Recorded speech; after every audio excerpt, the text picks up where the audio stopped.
Ya, ada yang masih belum bisa absen?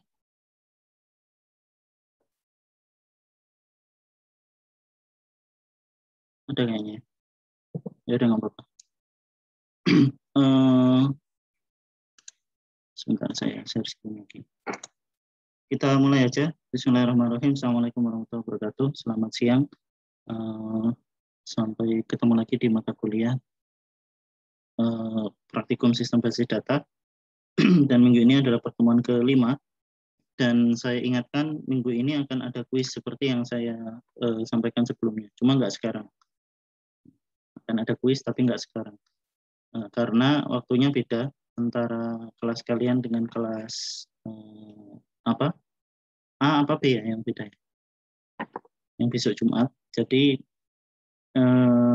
nanti saya coba minta waktu teman-teman mungkin 1 atau 2 jam maksimal untuk mengerjakan soal di elok. Mungkin hari ya antara hari Jumat atau hari Sabtu. Jadi kira-kira kapan yang semua kelas bisa bareng untuk meluangkan waktu segitu di satu hari itu. Dan monggo nanti biasanya saya ada mekanisme penilaiannya, nanti saya sampaikan di grup. Ini juga belum saya diskusikan juga dengan Bu Resi. Nanti untuk mekanismenya akan saya sampaikan lebih lanjut. Ya, untuk sekarang saya akan jelaskan dulu lanjutan dari materi kita. Jadi kemarin, ya mohon maaf agak lambat. Ya. Sebelumnya layar saya sudah terlihat belum? Sampun, Pak. Ya, makasih. Kemarin kita sudah membahas tentang apa itu pemodelan relasional, notasi ERD, ya, Entity Relationship Diagram. Di situ ada notasi chain yang kemarin kita bahas. Jadi di notasi chain itu ada perwakilan untuk gambar untuk entitas, kemudian ada relationship ya hubungan, kemudian ada atribut dan lain sebagainya. Dan termasuk juga kemarin kita sudah membahas mengenai cardinality. Sebenarnya kelas-kelas hubungan itu seperti apa. Nah, sekarang kita akan membahas lebih detail lagi tentang notasi-notasi diagram dan kita sudah akan mengarah ke pemodelan fisik. Jadi ini yang nanti akan kita diskusikan. Saya akan sedikit mereview dan kita nggak akan bahas semuanya dan memang nggak relevan kalau semuanya dibahas. Saya hanya akan bahas yang penting saja dan kemungkinan besar akan kalian jumpai kalau nanti kalian lulus dan bekerja di bidang analisis misalnya atau menjadi seorang data engineer, nanti kalian ketemu dengan basis data. Nah, notasi yang akan kalian jumpai adalah yang akan saya sampaikan di pertemuan ini.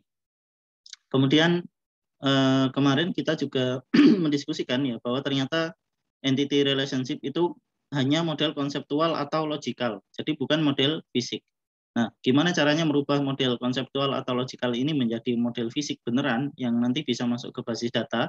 Nah, ini kita coba bahas sekilas ya, meskipun kemarin saya sudah sampaikan satu link kalau nggak salah di YouTube yang bisa kalian ikuti tentang itu. Ya kita bahas lagi. Kemudian ada yang disebut dengan nama relational constraint. Jadi ketika kita merubah konseptual ke fisikal, itu ada beberapa hal yang harus kita lengkapi di basis datanya. Salah satunya adalah constraint-constraint ini. Sejatinya kita sudah membahas beberapa, tetapi nanti di sini saya akan sampaikan lebih detail apa itu relational constraint.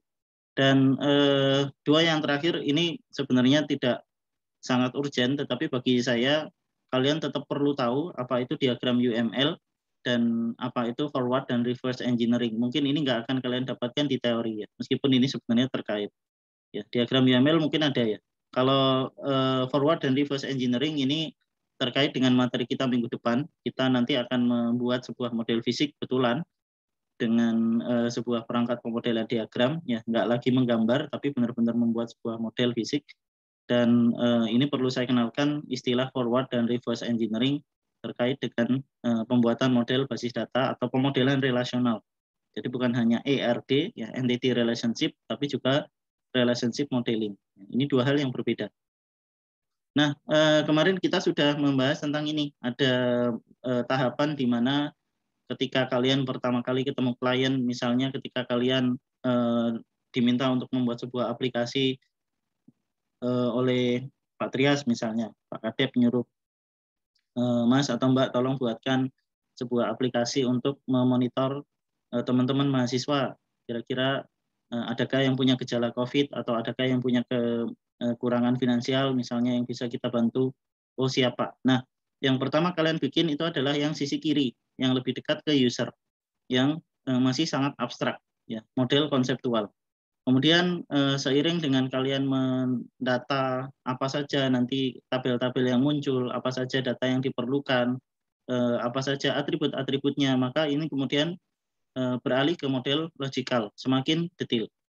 Nah, model logikal kemudian ketika kalian sudah akan membuat sistem informasinya, kalian perlu konversi menjadi model fisikal. Nah, inilah yang kita bahas di pertemuan ini. Apa yang diperlukan agar model logikal yang sudah kalian bikin kemarin, ya seperti yang kalian buat minggu lalu, kalian tentukan entitas, kemudian ada atribut, kemudian relasinya. Nah, gimana caranya agar ini benar-benar bisa kita masukkan ke dalam basis data. Meskipun ya kalian belum dapat materi tentang bagaimana membuat sistem informasinya. Ya, itu nanti kalian jumpai di mata kuliah lain. Nanti ada mata kuliah namanya proyek rekayasa geodesi geomatika. Kemudian ada mata kuliah namanya sistem informasi GIS berbasis web, ya SIG berbasis web. Yang itu pembahasannya adalah tentang membangun sistem informasinya. Nah, sebelum itu kalian perlu paham tentang bagaimana membangun belakang layarnya, yaitu basis datanya. Ya, bayangkan orang yang dapat kerjaan untuk membuat kemarin EHAK ya atau Peduli Lindungi, kemudian dia harus membuat apa saja sih data yang harus muncul di situ. Nah, dia membuat model semacam ini. Nah, physical model ini terdiri dari beberapa komponen yang nanti kalian lihat di situ jauh lebih detail. Kita akan bahas seperti ini. Jadi kalau konseptual dan logical ini masih istilahnya adalah business requirement. Ya, kemarin kalian pernah dengar mungkin dari asisten atau dari Pak Rahmat atau dari Pak Waljianto, ya istilahnya adalah enterprise rule. Nah, itu maksudnya adalah business rule yang kalau di beberapa textbook namanya business rule.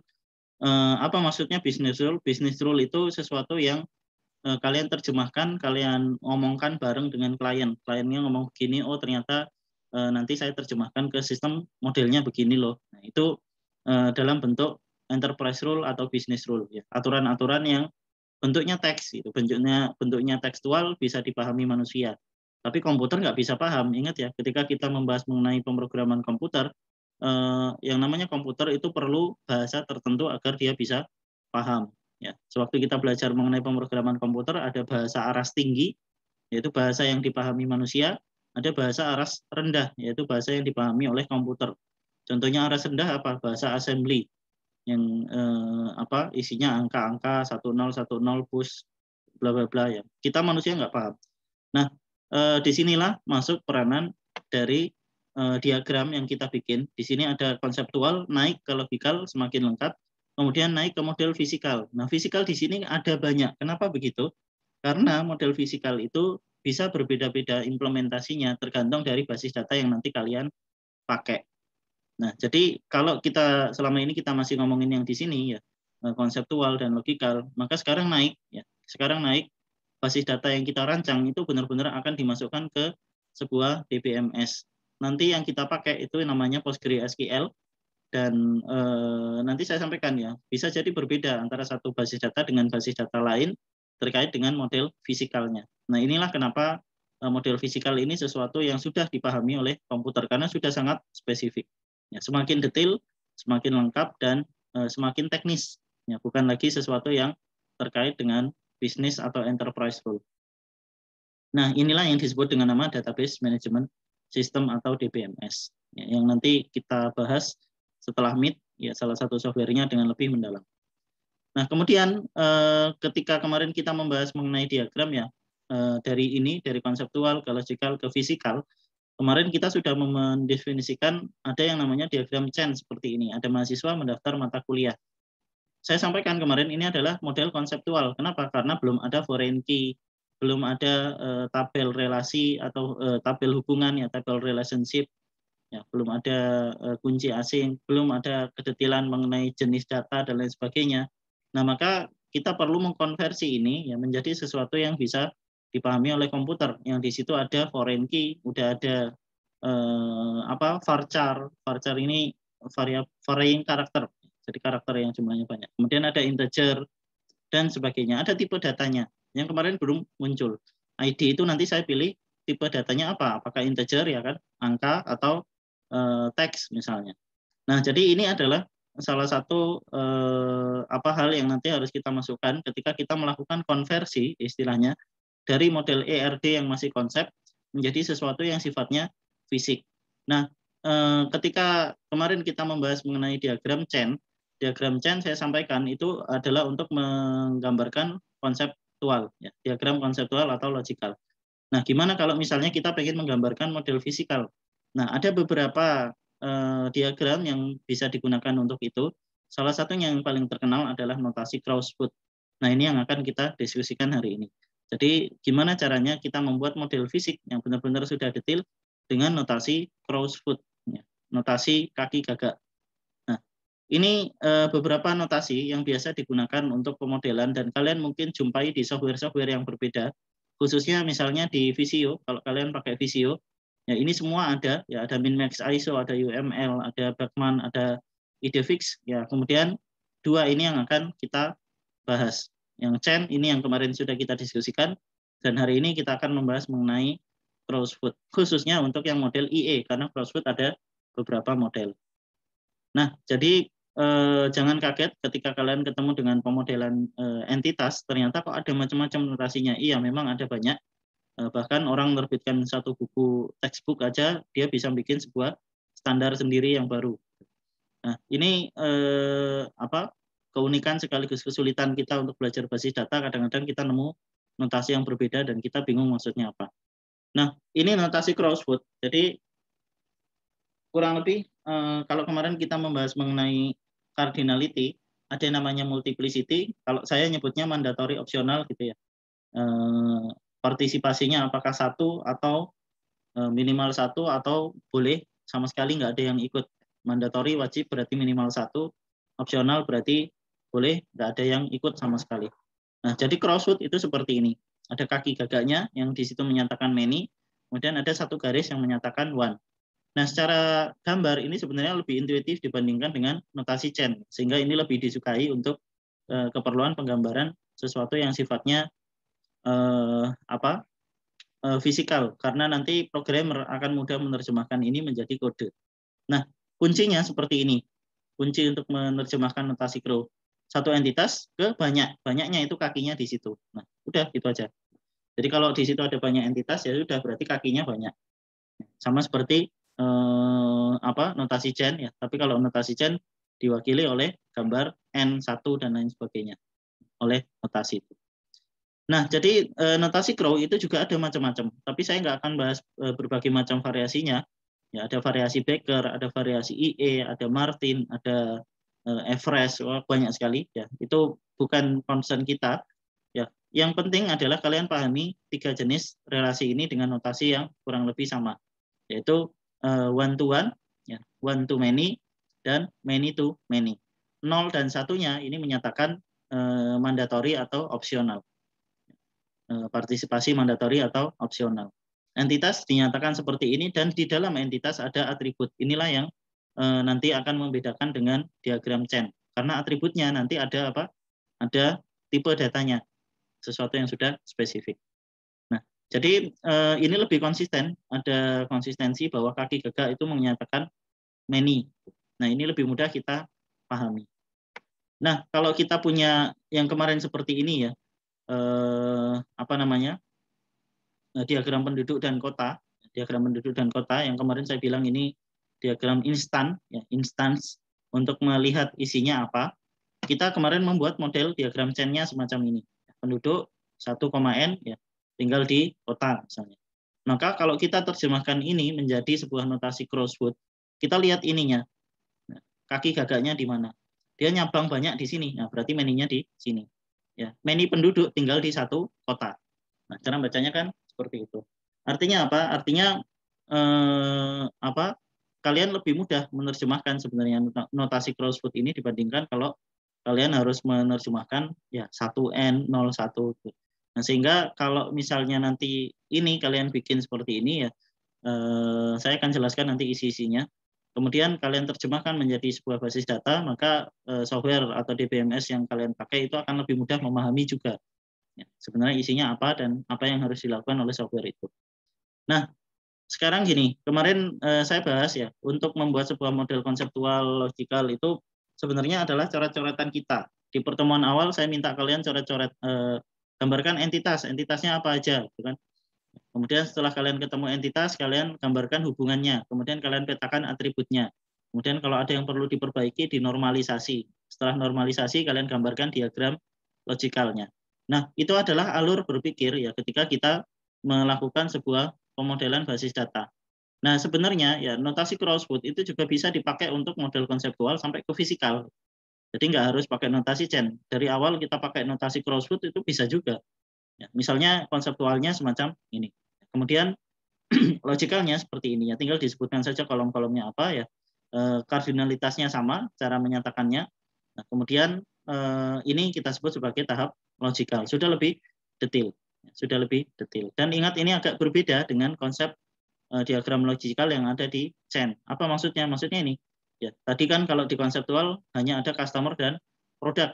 Ya, ternyata di diagram logikal, wah ternyata kita perlu satu tangga ya satu tabel baru ya, satu tabel baru untuk mewadahi hubungan antara customer dan produk, many to many misalnya. Oh berarti kita harus menyatakannya dengan satu tabel anakan, satu tabel baru, tabel relationship. Nah ini adalah contoh bagaimana kita bisa merubah ya dari model konseptual ke logikal. Nah bagaimana sekarang kalau misalnya kita memerlukan konversi dari tahapan logikal ke tahapan fisik yang tadi saya bilang dimengerti oleh basis data. Nah, ternyata ada banyak yang harus kita tambahkan di sini. Ada banyak yang harus kita perbaiki. Contohnya apa? Kita perlu menetapkan secara definitif yang mana primary key, satu. Yang kedua, kita harus menetapkan tipe data. Nama itu integer. Kok nama kok integer? Ah, berarti salah.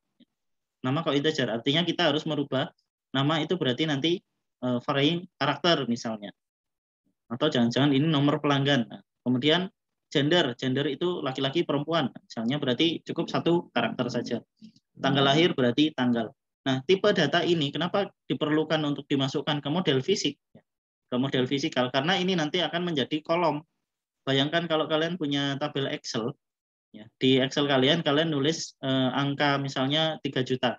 Kalau kalian tetapkan dia sebagai sebuah angka, maka 3 juta itu bisa kalian operasikan.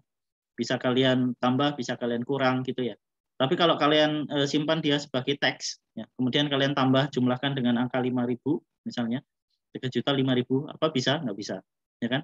Artinya ya kalau di basis data kita harus mengeset secara jelas kolom ini itu tipe datanya apa, dan nanti ini kita kenal dengan istilah domain constraint, relational constraint yang bertipe domain. Domainnya harus kita tentukan. Domain itu tipe datanya.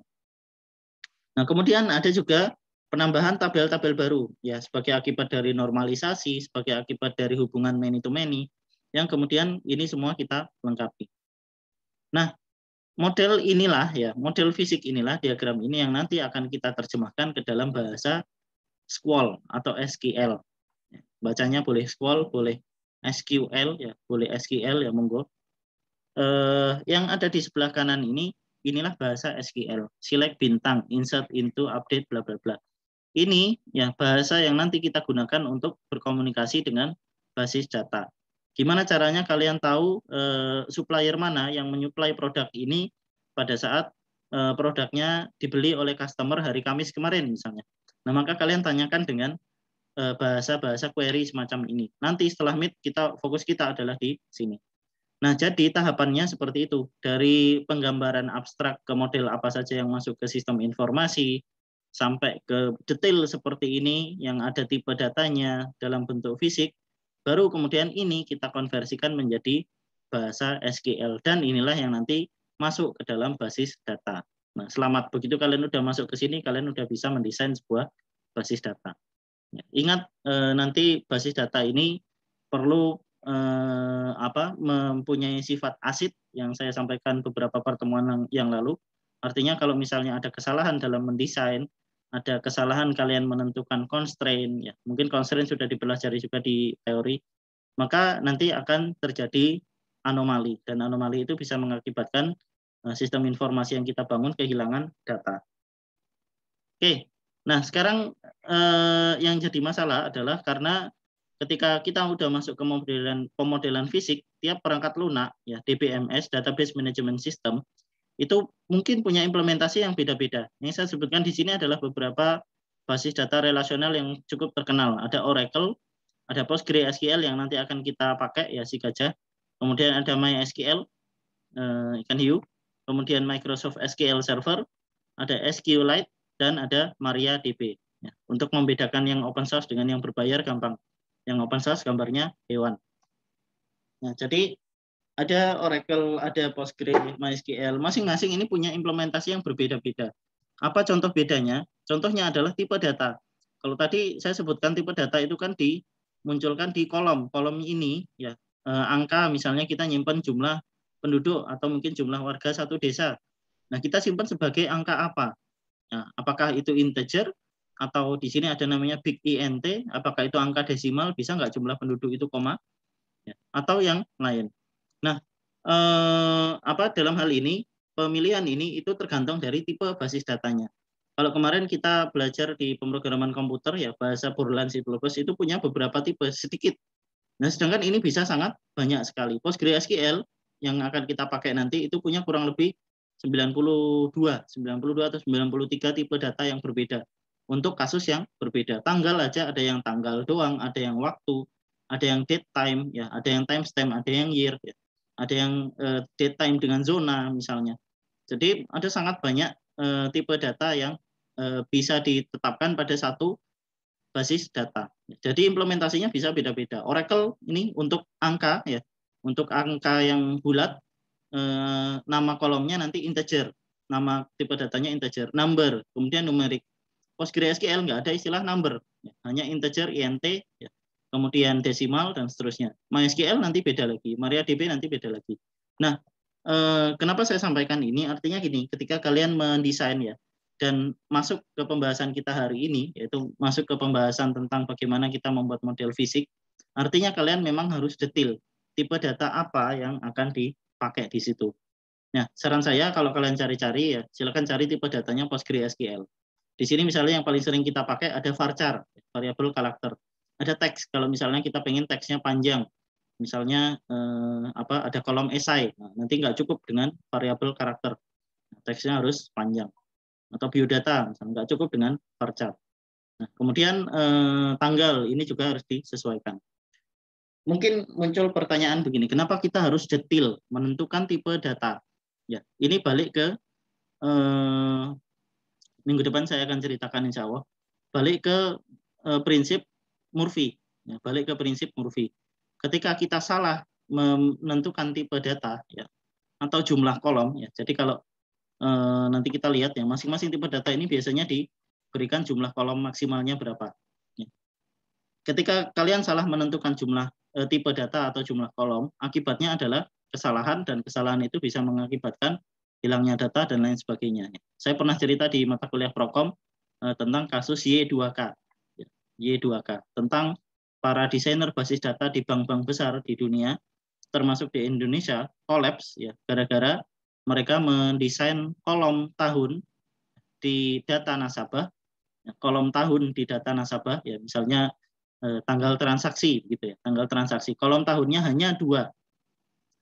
Mungkin kalian nggak paham sekarang, tapi tanyakan ke bapak ibu kalian pasti paham. Kalau dulu, ya, nulis tahun itu cukup 2 kolom, 91, 92, 93. Begitu peralihan ke tahun 2000, ya, yang disebut dengan nama Y2K, begitu peralihan ke tahun 2000, sistemnya masukin apa? 00. 00. Jadi dianggap balik ke tahun 1900, dan seluruh transaksi kacau waktu itu. Sehingga itu yang salah satunya menyebabkan kolapsnya keuangan waktu itu. Nah, hanya karena salah mendesain tipe data. Nah, inilah pentingnya, ya, dari awal kalian membuat desain yang detail. Dari ERD, ya, kemudian sampai ke model relasional, ya, ini model relasional. Jadi sudah detail, ada angkanya dan lain sebagainya, termasuk ke tipe datanya, karena nanti ini akan berpengaruh ke data yang kalian inputkan. Nah, satu hal lagi yang perlu dipastikan, ya, selain tipe data adalah constraint atau disebut dengan nama relational constraint. Ada yang disebut dengan nama domain constraint, maksudnya adalah nilai atribut harus sesuai dengan domain atau tipenya. Maksudnya apa? Maksudnya gini, saya punya kolom, ya, saya punya kolom. Nanti saya bahas aja tabel ini agak panjang ya, nggak apa-apa ya. Nah, ini sekaligus saya pengen ngerekam karena materi ini cukup penting. Nah, jadi ini namanya adalah domain. Data type itu nama lainnya domain. Ketika kita menentukan sebuah kolom di satu basis data, misalnya ini, nama, ya, domainnya integer. Tadi saya bilang nama ini nggak pas. Ketika usernya nanti memasukkan kaget. Ya, ketika usernya masukkan huruf ya, sebagai nama ya, ya intuitif kita kalau ada kolom judulnya nama itu pasti kita masukin huruf ya kan. Ternyata sistem minta integer. Nah, ini namanya constraint, pembatasan. Ya, kita yang buat sistemnya batasi, enggak boleh masukin huruf, bolehnya masukin angka. Ya kita yang salah artinya kan. Ya, artinya domain constraint ini membatasi bahwa data baru yang dimasukkan ke dalam basis data harus sesuai dengan tipenya. Yang kedua adalah tuple uniqueness. Satu baris itu harus unik.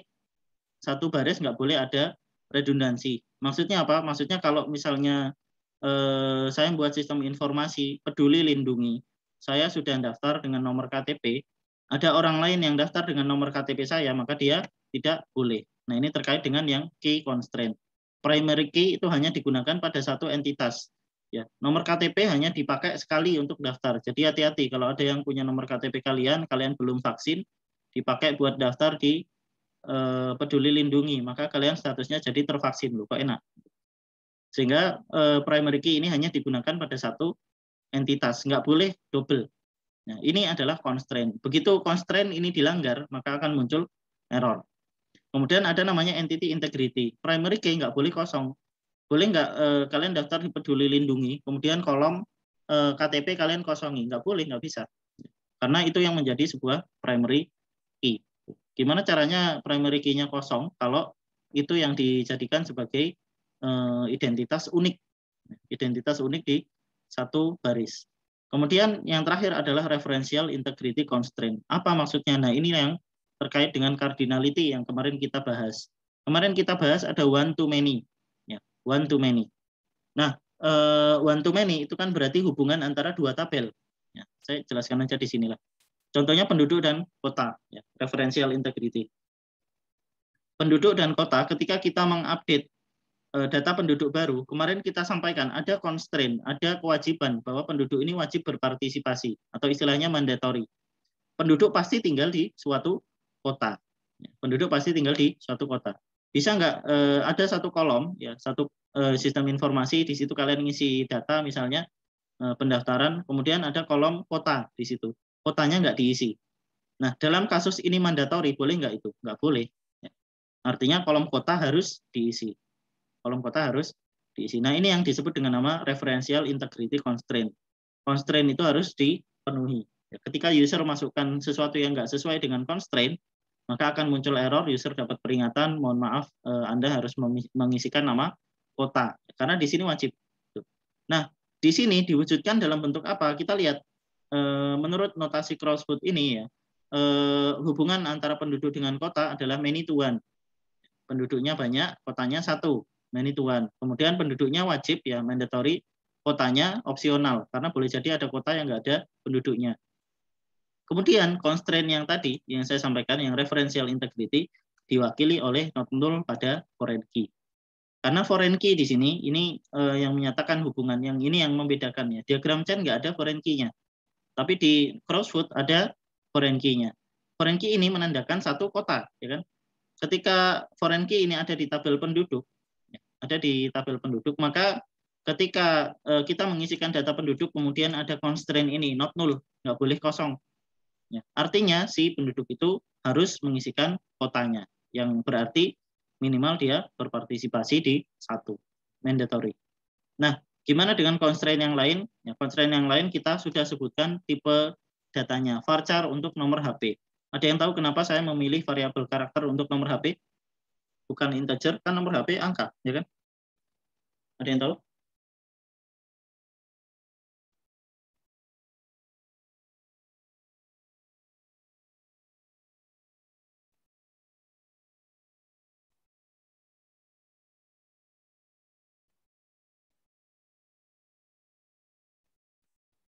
Nggak ada?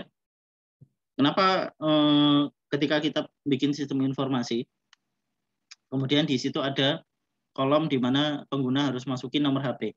Kalian simpan bukan sebagai angka, tapi sebagai teks, variabel karakter, sebagai char. Ada yang tahu kenapa? Nggak ada? Jangan-jangan tidur semua ini. Ya, nggak apa-apa lah. Ada dua alasan. Yang pertama karena nomor HP dimulai dari 0, 081 bla bla bla. Ya kan? Nomor HP dimulai dari 0. Alasan yang kedua adalah karena digit nomor HP itu sangat panjang. Misalnya ada nomor HP yang 12 karakter. Itu berapa ribu kalau kita nyatakan dalam integer. Berapa juta, berapa ribu. Banyak sekali. Jadinya ini terkait dengan efisiensi kita nyimpen sebuah kolom. Nah, kalau dia nyimpen teks ya dia hanya nyimpen teks karakternya 15 ya. Tapi kalau dia nyimpen angka, kita simpan sebagai integer, maka jumlah angka yang harus disimpan akan sangat banyak. Nah, ini yang dimaksud dengan domain constraint. Jadi kita memberikan batasan bahwa data yang dimasukkan nanti adalah sesuai dengan tipe data yang kita inginkan. Hal yang sama terkait dengan nomor KTP. Kenapa saya milih nomor KTP kok bukan angka? Nah, nomor KTP ada berapa digit? Ya kan banyak sekali. Sehingga kita pilih variabel karakter. Ya, misalnya nggak tahu saya berapa digit, mungkin 10 digit.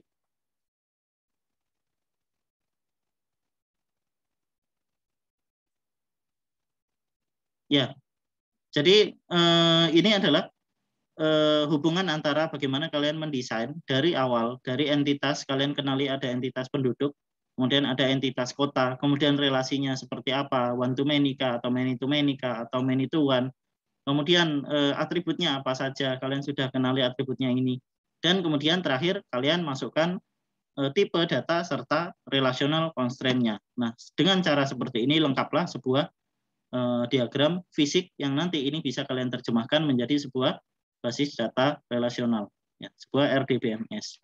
Ini yang nanti akan diterjemahkan menjadi sebuah SQL. Sampai sini ada pertanyaan? Ya, saya lanjut aja. Jadi ketika kemarin kalian menggunakan misalnya Lucidchart ya, kemudian kalian pakai ini yang saya suka yang ini sebenarnya yang app.diagram.net karena gratis ya, Lucidchart bayar. Di situ ada contoh ini misalnya entity relationship diagram. Kalau ini kalian klik, isinya bukan diagram chain, ya. Isinya adalah diagram crossroad. Ya. Dan banyak software lain juga seperti ini. Visio juga begini. Ya. Kecuali kalian definisikan secara detail kalian mau pakai chain. Sekarang chain sudah sangat jarang dijumpai dalam dunia praktis karena lebih sulit untuk dipahami. Ya. Kemudian ada Lucid, nanti juga ada, saya nanti sampaikan link untuk panduan kalian belajar. Nah, di situ ada misalnya ketika kita pengen membuat sebuah diagram semacam ini, ya, diagram yang disebut dengan nama entity relationship diagram, itu yang dimaksud adalah relational model. Jadi sudah ada integernya, ya, sudah ada crossroad-nya, ya, sudah ada tabelnya, yang mana primary key, yang mana foreign key, dan seterusnya. Nah, ini yang dimaksud dengan entity relationship diagram di tabel-tabel ini, ya, di software-software ini. Sehingga saya nggak pengen kalian bingung ya ketika wah saya ini ada entity relationship, saya klik kok gambarnya tampilannya beda. Iya, karena memang praktisnya ya, prakteknya sekarang itu jarang ada yang menggunakan diagram chain untuk keperluan praktis. Ya. Kalau hanya untuk keperluan modeling ya konseptual, logikal banyak. Ya. Diagram chain itu masih sangat banyak digunakan untuk memahamkan klien, ya, memahamkan orang. Tapi begitu masuk ke pemodelan fisik, ini nggak bisa lagi kita pakai dan kita pakai yang ini. Nah, satu yang perlu saya sampaikan juga adalah tentang UML. Jadi UML itu ada sangat banyak jenis ya. Kalau nggak salah ada 13 kelas UML yang berbeda. Ya, jadi apa sih gunanya UML itu? UML itu adalah diagram yang sudah terstandarisasi. Jadi kalau kemarin saya sampaikan untuk basis data sendiri belum ada standar yang benar-benar baku. Tapi kalau UML ini ada standarnya. UML itu ada standarnya. Standar untuk apa ya? Unified Modeling Language ini adalah standar yang digunakan untuk pembangunan sistem informasi, pembangunan aplikasi. Jadi bukan hanya diagram ini saja. Ada diagram lain yang menyatakan alur informasi, misalnya user nanti ngeklik apa, nyambung kemana. Kemudian misalnya ada yang disebut dengan nama data flow diagramnya, datanya nanti apa saja ngalirnya kemana dan seterusnya. Itu namanya UML. Nanti kalian pelajari ini di mata kuliah SIG berbasis web. Pilihan kalau kalian ngambil dan kalau saya masih ngajar. Nah, ini adalah salah satu diagram UML. Jadi dari sekian belas diagram UML tadi, ada satu kelas, ya, ada satu diagram yang disebut dengan nama diagram kelas, yang ini menggambarkan elemen-elemen sebuah entitas pada basis data. Ya, dan notasinya adalah seperti ini. Ini juga banyak dipakai ya karena ini yang nanti kita sebut sebagai cetak biru sebuah aplikasi atau blueprint.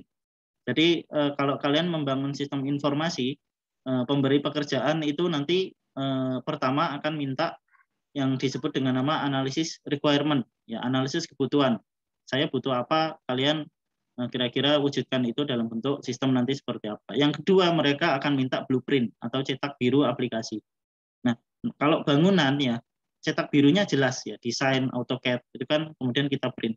Nah, kalau kita bikin sistem informasi ya ini geodesi yang ngomonginnya beda ini. Nah, geodesi biasanya ngomonginnya diagram bangunan gitu ya. Sekarang kita ngomongin cetak biru aplikasi ya. Kalian juga harus bisa membangun aplikasi sebagai seorang geodet. Ketika kita membangun aplikasi yang diminta adalah cetak birunya, yaitu sesuatu yang nanti bisa diduplikasi oleh orang yang nanti akan membaca aplikasi kita. Nah, cetak biru itu salah satunya adalah UML ini, dalam bentuk diagram kelas. Sehingga setelah kalian jadi model fisik, kalian perlu menerjemahkan lagi menjadi UML. Ya, tapi ini nggak akan kita pelajari sekarang, nanti aja. Yang penting kalian tahu dulu ya bahwa ada model yang disebut dengan nama UML. Mudah-mudahan kalian paham. Karena jujur, sewaktu saya ngambil kuliah dulu, saya nggak paham sama sekali apa ini UML iki apa ya, apa bedanya chain dengan crossfoot. Saya kira sama saja, ternyata beda, dan seterusnya. Nah, kemudian yang terakhir saya akan bahas mengenai forward dan backward engineering. Jadi di dunia desain basis data ada yang disebut dengan nama ini, ya forward engineering, ada yang disebut dengan nama backward engineering. Apa itu forward engineering? Jadi ada software yang sudah didesain secara khusus untuk menerjemahkan model. Jadi kita tinggal bikin modelnya, kita nggak perlu scripting seperti ini lagi. Kita tinggal bikin modelnya, ya tentukan tipe datanya, tentukan crossfoot-nya, ya notasinya, atributnya apa saja, dan juga constraint dari tiap ini, ya apakah ada primary key itu constraint. Kemudian apakah ada foreign key, hubungannya apa, many to many kah atau many to one.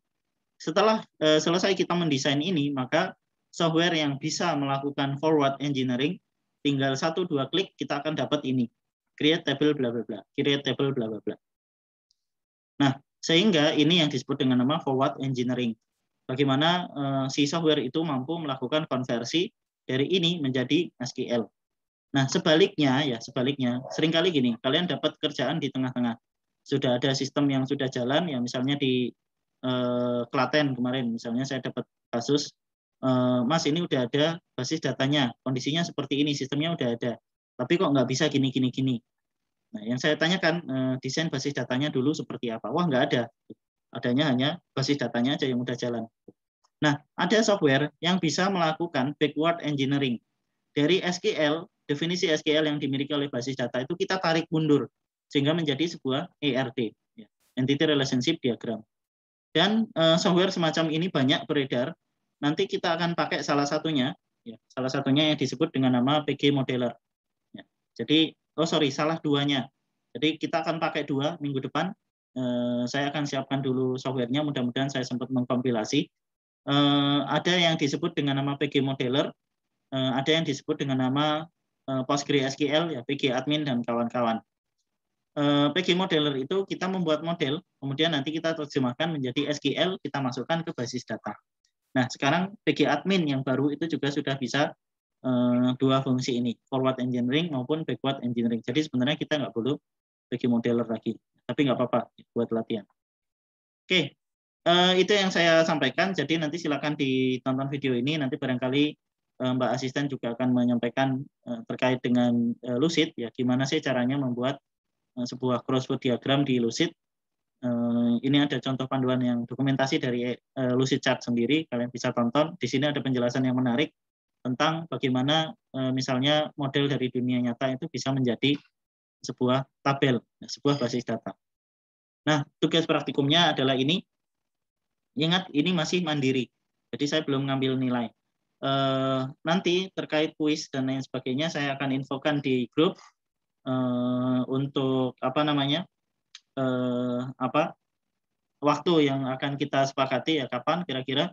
Kemudian saya sarankan sekali lagi alur yang sudah kita lakukan dari awal praktikum sampai ke hari ini ya terkait dari modeling entitas sampai ke bagaimana kalian mendesain model fisik di hari ini sampai nanti kalian menguji, ada istilahnya pengujian model ya, nanti kalian lakukan dengan membuat sebuah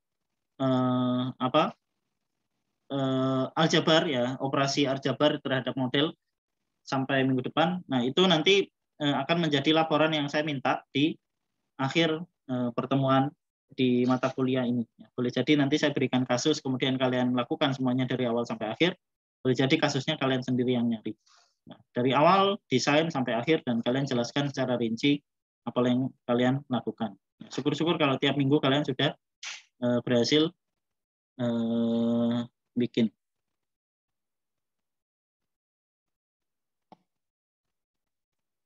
Oke, saya kira itu. Barangkali ada pertanyaan.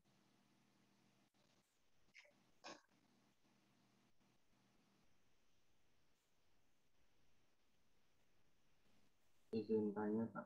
Ada yang ditanyakan? Izin tanya, Pak. Iya, silakan. Terkait materi minggu kemarin, ini saya sebenarnya cukup bingung, Pak, terkait pembuatan diagram ER ini sebenarnya berangkat dari tabel yang sudah dinormalisasi atau entitas yang pertama kali kita buat gitu. Ya, pertanyaan bagus. Kemarin sebenarnya sempat saya sebut ya.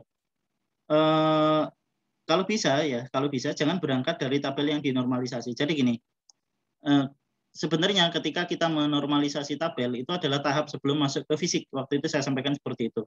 Ya, ketika kita menormalisasi tabel itu tahapan yang seharusnya dilakukan sebelum masuk ke fisikal yang sekarang ini saya sampaikan. Tetapi gini, dalam perancangan basis data ya, di beberapa textbook yang pernah saya baca ada alur yang berbeda dan ada percabangan yang berbeda. Ada yang menyebutkan selesai nanti jadi sebuah diagram yang sudah tabel yang sudah normal, kan kalian dapat kerangka tabel tuh. Ada kerangka tabel, ada macam-macam. Nah, dari situ kemudian dibikin lagi menjadi sebuah diagram chain. Nah, ini sebenarnya kurang tepat menurut saya. Ya, kurang tepat menurut saya. Dari apa yang saya pelajari, saya praktekkan selama ini, kalau sudah sampai ke diagram normal, itu bukan lagi diagram chain yang dibikin, tetapi diagram Crossfoot. Karena udah dapat entitas atributnya, ya. Udah dapat entitasnya, udah normal gitu kan. Nah, tinggal kalian bikin Crossfoot-nya. Nah, peranan ERD di situ apa? Nah, peranan ERD itu adalah untuk memudahkan modeling. Jadi kalian bikin ERD itu bisa simultan dengan ketika kalian bikin sebuah normalisasi. Ya. Ketika sebelum kalian melakukan normalisasi, kalian bisa membuat ERD dulu dari entitas yang sudah ada, hubungannya seperti apa. Baru kemudian kalian lakukan normalisasi, kemudian kalian cocokkan. Ya, kalian cocokkan ERD-nya. Apakah ERD-nya perlu dirubah? Sebenarnya nggak masalah ya. Dari tabel kemudian kalian buat lagi menjadi ERD. Yang jadi masalah kalau kalian jadikan acuan dari tabel yang sudah jadi menjadi ERD, nanti akan bingung. Kenapa? Karena di situ ada tabel yang sudah hasil, kalau hasil normalisasi itu akan ada hasil tabel relationship, tabel hubungan yang muncul akibat adanya many to many. Ketika itu kalian munculkan ke diagram chain, jadinya bingung. Jadinya nanti seperti apa istilahnya yang kemarin, unary, binary, ternary, ya. Seperti hubungan 3 ternary itu. Padahal sebenarnya dia hubungan binary, ya. Sebenarnya hubungan binary kalau menurut notasi chain. Ya. 2. Yang satu adalah tabel tambahan yang muncul akibat dia adalah hubungan many to many. Nah, agar kalian nggak bingung, gini, kemarin saya sampaikan ya, ketika kalian sudah melakukan normalisasi, kemudian kalian pengen bentuk model ERD-nya, ambil tabel ambil entitas yang sorry, sebentar ya. Ya, oke. Jadi ketika kalian mau melakukan normalisasi ya, dan kemudian membuat ERD dari situ, ya, ambil entitas yang kalian lakukan, kalian ambil di awal, ya, di awal sebelum tabelnya benar-benar menjadi tabel yang normal. Mungkin 2F atau 2NF atau 3NF, ya, 2NF lah, atau mungkin 1NF untuk menghilangkan duplikasi di data. Nah, ini juga saya peroleh dari salah satu textbook. Katanya ya jangan ngambil model relasional, ERD dalam bentuk diagram chain ya. Jadi jangan sampai bingung, ERD itu ada yang sampai notasi crossword juga. Jadi sampai model fisik itu disebut juga ERD. Meskipun ERD yang relasional model. Ini memang masalah istilah ya, dan di internet ada banyak sekali istilah yang beredar ya, beda-beda. Mudah-mudahan teman-teman nggak sampai bingung. Gini aja, mungkin kalau kalian bingung, coba ya dari sebuah tabel yang sudah normal, coba kalian tarik bikin diagram ERD-nya. Kira-kira lebih bingung atau lebih paham? Lebih bingung atau lebih paham?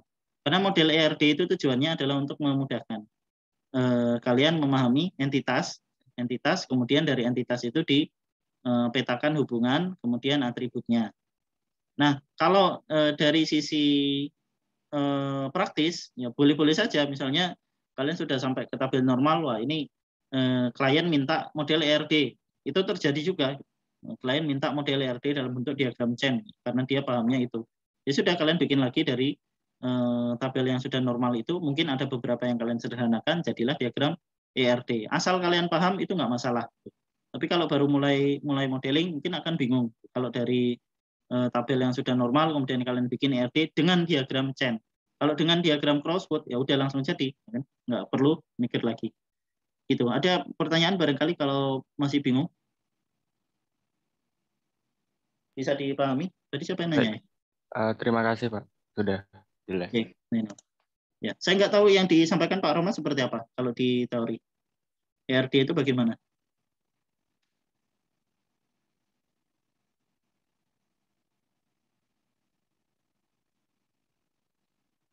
Sama nggak dengan yang saya sampaikan? Ya intinya memang ini di berbagai textbook itu kadang-kadang ada istilah yang sama untuk menyatakan sesuatu yang berbeda. Jadi kalau misalnya Pak Rohmat mungkin pakai acuan yang El Masri dan Navate ya, saya barangkali pakai beberapa acuan yang agak lebih baru sedikit, dan mungkin notasi yang saya pakai juga sedikit berbeda, ya. Beberapa istilah yang saya pakai juga berbeda. Tapi yang jelas mudah-mudahan kalian, saya cuma pengen ngasih wawasan ya, kalau kalian nanti searching di internet, zamannya sekarang zaman searching, kalian tahu ada model ERD, mungkin kalian akan searching dan ketemunya mungkin model-model yang berbeda. Nah, saya nggak pengen kalian bingung, karena dulu saya ngalami itu. Dulu saya bingung, apa maksudnya ini? Apa basis data itu? Saya nggak pernah nyambungkan antara basis data dengan sistem beneran yang jadi. Makanya saya pengen, mumpung saya ngajar, pertama kalinya ini saya ngajar basis data, saya pengen kalian juga dapat apa yang saya alami ya, ketika saya membangun sebuah sistem informasi, ada basis data di situ. Nah, perancangannya bagaimana? Langkah apa yang harus saya lakukan? Dan klien minta apa? Itu nanti yang perlu kalian pahami. Karena geodesi nggak cuma mengukur, kalian juga harus bisa menyajikan data, membuat sistem informasi, apalagi zaman sekarang. Ya, ada pertanyaan lagi? Mbak Nida, ada yang mau ditambahkan? Belum ada, Pak. Ya? Belum ada, Pak. Oh, belum ada. Kirain mau demokan yang itu, yang di Lucid. Oh, kalau itu, iya, Pak. Wih. Ya, silahkan. Oke. Ya, Izin waktu dan tempat ya, saya Pak. persilakan. Monggo. Ya, teman-teman, aku izin sharing dulu. Bentar.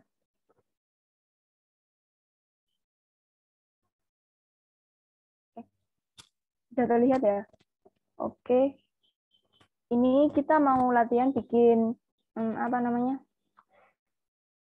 ERD model fisik di Lucid.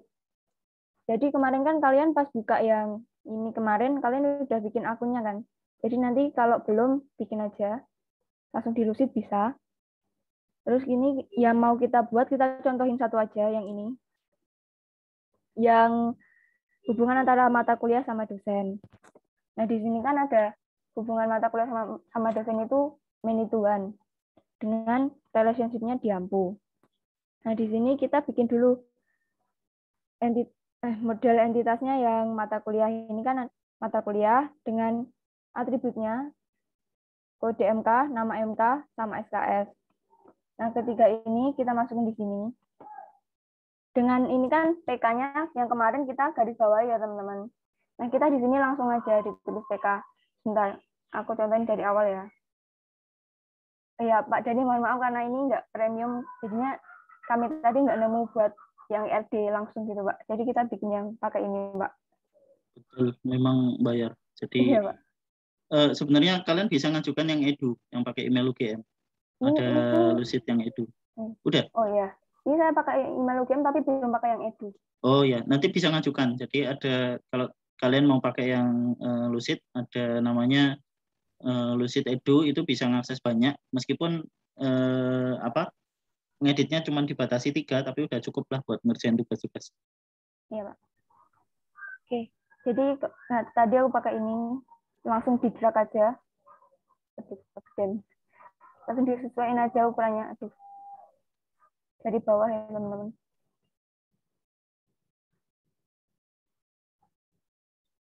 Dipindah. Aduh, malah ini.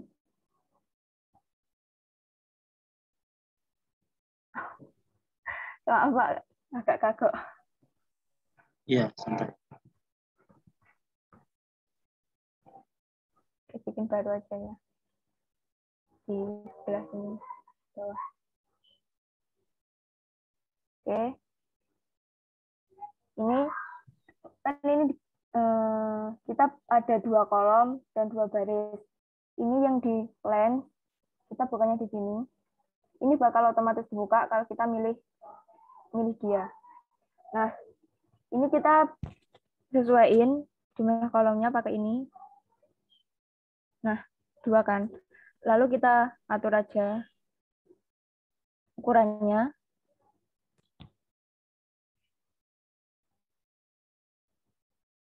Oke, terus ini kita kosongin aja karena ini seharusnya kan ini ini digabungin karena nggak bisa, jadi ya udah dikosongin aja.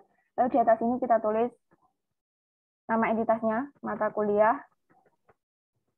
Oke, lalu kita bikin ini pakai teks saja teman-teman, pakai ini aja langsung. Karena juga sama, tinggal di drag aja. Oke, aku langsung copy aja ya.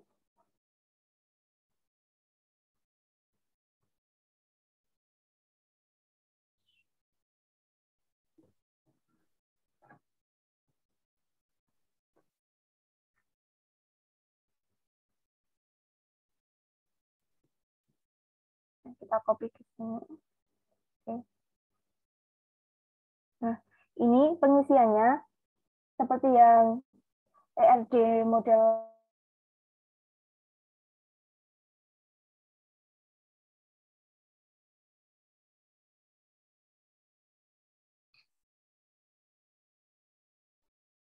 Oke, ini nanti bakal kita lengkapin.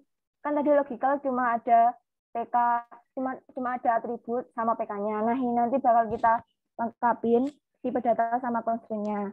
Nah, ini kita langsung aja tulis tipe data sama constraint-nya. Ini kode MK. Kenapa varchar? Dengan jumlah varchar-nya ada 15. Karena di sini maaf, bentar.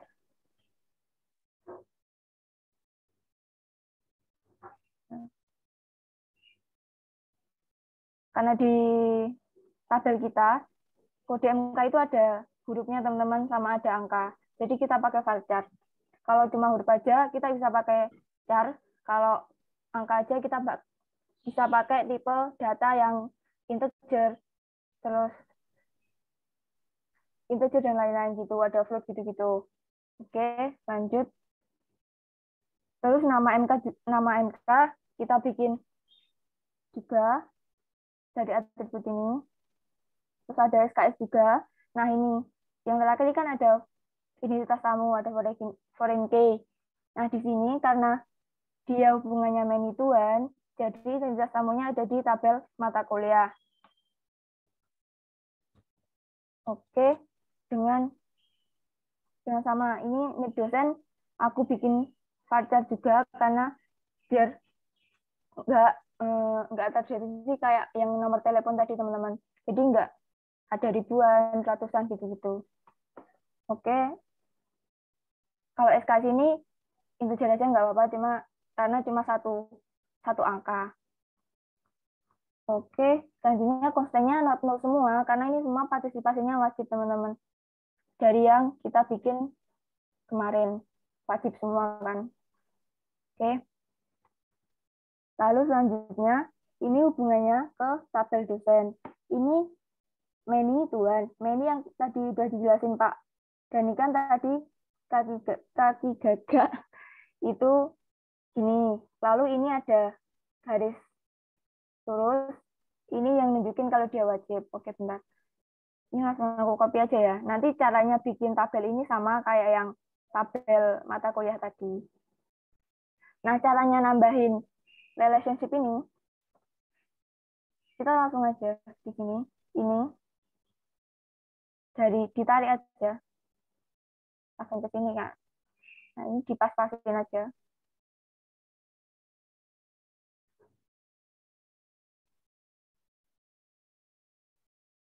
Di sini. Oke. Lalu ngatur bentuknya ini, pakai ini teman-teman. Yang di sini itu yang di kiri kan. Jadi kita aturnya yang di kiri ini. Ini bisa banyak. Kita bisa milih. Kita milih ini kan, yang many sama wajib. Terus yang ini kita pilih di sini, yang di kanan itu di scroll aja nanti ketemu yang one tapi wajib. Kok belum? Oh iya, kok belum anu? Nah, udah kan? Terus biar bisa kayak gini gimana? Nah, ini disesuaikan dulu, kita mau di mana? Nah, di sini kan? Ini bisa kita bentuk sesuai keinginan. Nah, udah. Nah, ini kenapa di kaki gagaknya di sini? Karena kan tadi yang kita pakai identitas tamu di tabel mata kuliah ini adalah NIP dosen. Terus kita hubungkan sama entitas dosen di sini. Jadi kita karena NIP dosen ini pasti hubungannya ke nama dosen dan seterusnya. Nggak sama kayak yang di NIP dosen. Oke. Selanjutnya, aku bakal contohin yang relationship yang TRD buat entitas buat relationship. Nah, kayak yang di ini, maksudnya ini pemilihan kelas ini teman-teman, yang pada atribut semesternya. Oke, sebentar. Jadi bentar aku hapus saja ini. Misal mata kuliah sama dosen ini many to many. Nah, salah. Maaf.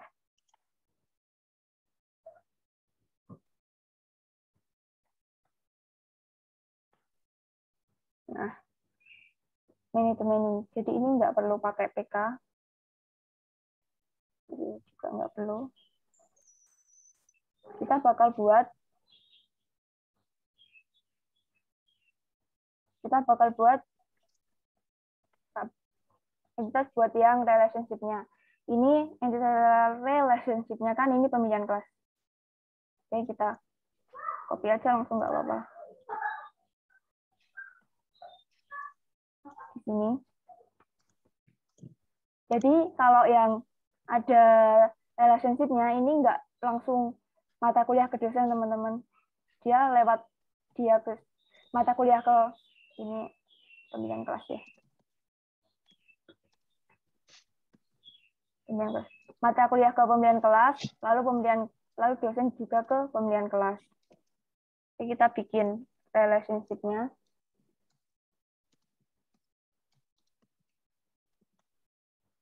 Oke, diatur aja. Bagus. Ini juga dibikin relationship-nya.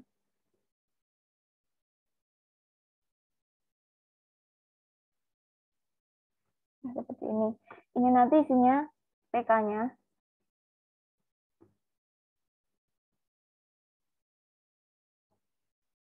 PK-nya dosen juga.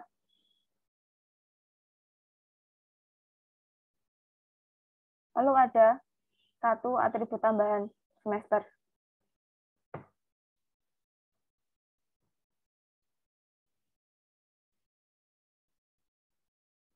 Ini cuma aku edit. Semester ini juga sama tipenya integer karena emang cuma 1 atau 2 angka. Dan dia juga not null. Buat hubungannya ini many to many. Karena emang satu mata kuliah bisa diambil oleh banyak, bisa diajar oleh banyak dosen, dan dosen juga bisa mengajar banyak mata kuliah. Kayak tadi kita ngeditnya kalau yang pertama kita buat atau asalnya ini di kiri, lalu tujuan kita dari tujuan garis ini tadi ini di kanan.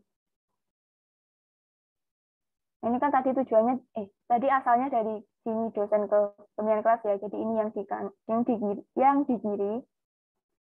Ya benar ini. Terus ini yang di kanan.